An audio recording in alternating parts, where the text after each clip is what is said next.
What's up, you guys? This is KJ, and I am here to talk about If Loving You Is Wrong. This is going to be season 3, episode 6. All right, so let's go ahead and get into this recap. We got Brad in the interrogation with Steven, and Steven is asking Brad to be seated. Brad wants to know if he's under arrest, but he's not. He's just here to take his statement, so he says. It's a serious situation. The baby is missing. So Brad tells him he had nothing to do with that. So Steven asked Brad about Randall. Did you know he was missing? So tell me what you know. Because Brad was like, no, I didn't know he was missing. You told him. Brad says, that's because you told me he was missing, but that's all I know. So he pulled out a picture of Randall and Alex kissing and says, is this your wife?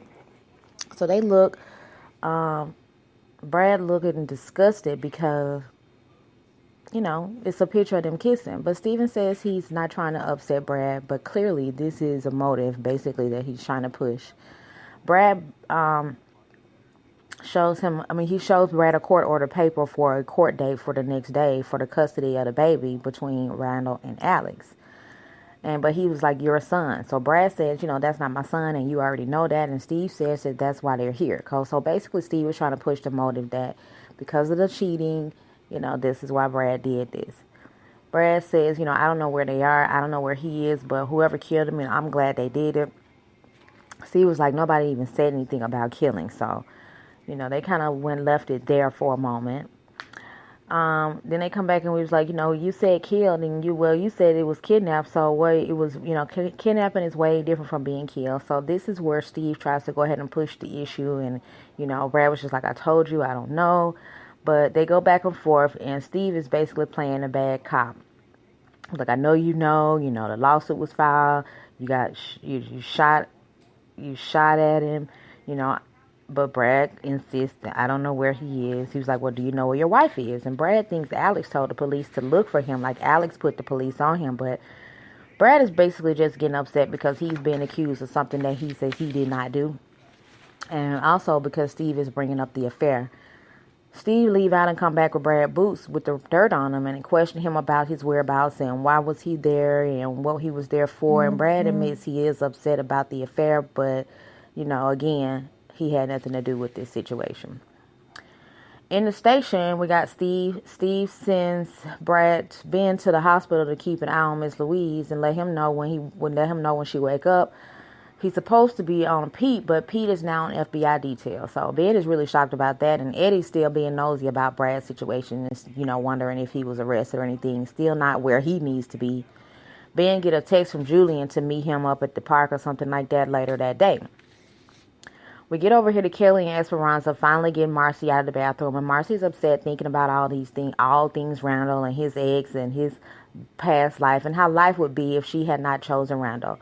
She can't think of straight thoughts of Randall and Brad. She just all over the place. She asked Esperanza to find out if Brad was arrested. So Marcy thinks Brad could have definitely done this. The way he was acting, the way he was smelling, just all these different things she was noticing about him. And now they try to tell her, just to calm down, don't jump to conclusions, and that Randall's going to be fine. And of course, Marcy has no faith in that, and she just can't trust any words from anybody. She just kind of want to know some answers. And Kelly tell her to trust in God, which is great advice. But Esperanza is going to try to get some information from, the station as much as she can. Eddie tells Ben, why are you here? You should be on Pete. What you're doing at the station. Ben tell Eddie, Steven told him Pete is on FBI detail, and Eddie thinks it's something to do with Claudia. So he was like, what you found on Claudia? So he was like, nothing. You don't have no information on Claudia yet. So Eddie like, I guess I got to do everything myself. And Ben like, I guess so. So Eddie get mad because Ben got smart with him and choked him up. But I don't think Ben was wrong. Like, I'm so sick of Ben and being a punk for Eddie, which he deserves to be got smart with and everything else. So he choked him up, and it's, that's because that's all he know to do. Ben tell him that he on Miss Louise detail, and Eddie irritated about that because they basically keeping him away from everything, but using Ben, to keep, basically to keep up with what he will really want to be doing. So anyway, like I said, he tried to punk Ben out, tell him to go on, whatever. And I seriously can't wait for Ben to say F Eddie for real. I'm just waiting on that day. That's going to be the best episode ever. At the hospital with Natalie and Lucian, they basically talk, he asked her, like, you want some coffee? She was like, no, I need a drink. So Natalie is just too outdone with her life situations. She's been a good person, a good mom. She don't drink, she don't lie, she don't steal, She's just wondering why life is throwing her these situations. She's really hoping for good times for her and her family and her kids, at some point. Like, just take 3 steps forward, take 5 steps back. So basically, she can't go back to them projects. She's like, I just can't go back there. So Lucian promises her that she won't have to. He is really just so supportive of her, and we are Team Lucian for real. Natalie thanks him for loving her, and he was the one decision that she made right. And it was a really nice scene. And even though she was hard on him, he stayed. And Lucian making jokes like, I got to get you some more of these pills. I like this Natalie. But Lucian kind of fine, actually, in this scene. I don't know if he kind of fine right now. Lucian goes to get an update on Joey and gets a call from Andrew that he thinks Eddie is up to something, but Lucian really ain't got no idea about the baby. Alex, Randall, he don't know what's going on because he's not on radio. And tells Lucian and Eddie is up to something with this case, but Lucian really don't have time to really focus on it right now. He tell him that, Miss Louise is at St. Andrews and Eddie got something going on, but Lucian kind of got just like, I'll call you back. He can't really focus on that right now. Meanwhile, Eddie walk up into the hospital. He see Natalie and apologize about Joey to Natalie. And Natalie just not here for him. And Lucian see him and he not here for Eddie either. Lucian push him out. And I'm so glad Lucian is not scared of Eddie in no way.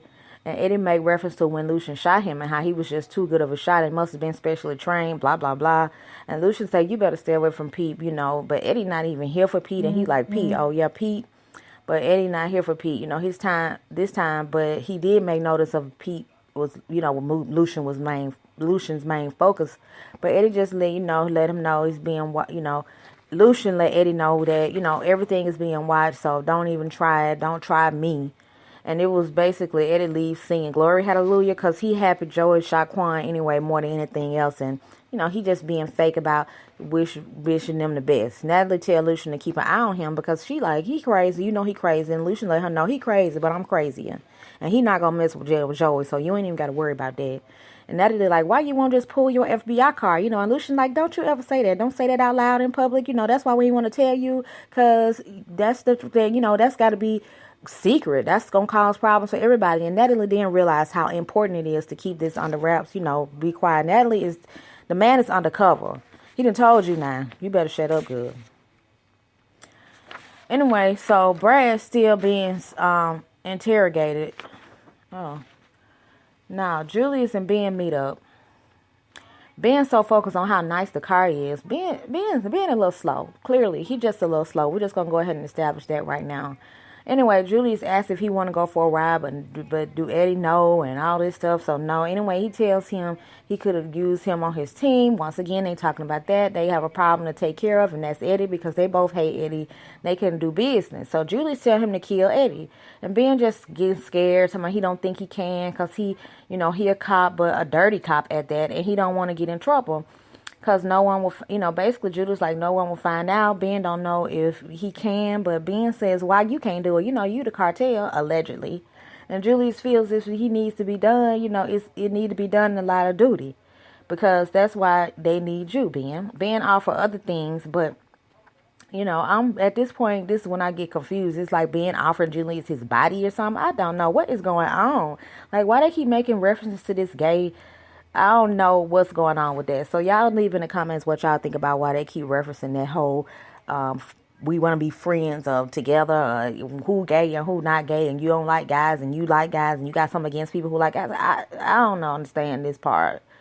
But they need to come on out with it, whatever it is they trying to slyway say.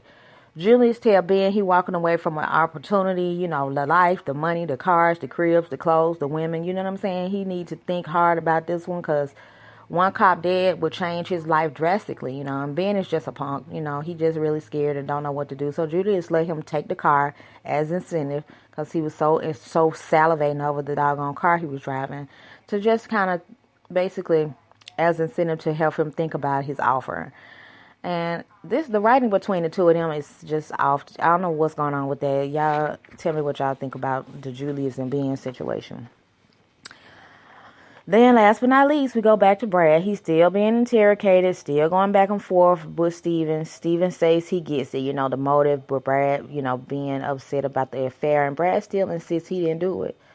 And he asked Brad about being an ex-military and his PTSD stages since then. But Brad still insists he hasn't had any issues. War was war. He starts in on the affair again on Brad, and Brad is not admitting to anything. Okay, so at this point, I'm tired of them going back and forth. They're getting on my nerves. And in the end, Brad just burst out a random confession that he killed the baby. And it go off. I don't know. It was weird. I don't know. I'm tired of that, though. Like I said, y'all, and like I say every week, this day is probably going to go on to the finale, literally. And between the day it happened and the next day. Like, we still on that night it happened right now. Anyway, that was If Loving You Is Wrong. Thank you so much for listening, watching. Don't forget to subscribe. Don't cost a dime. Peace out.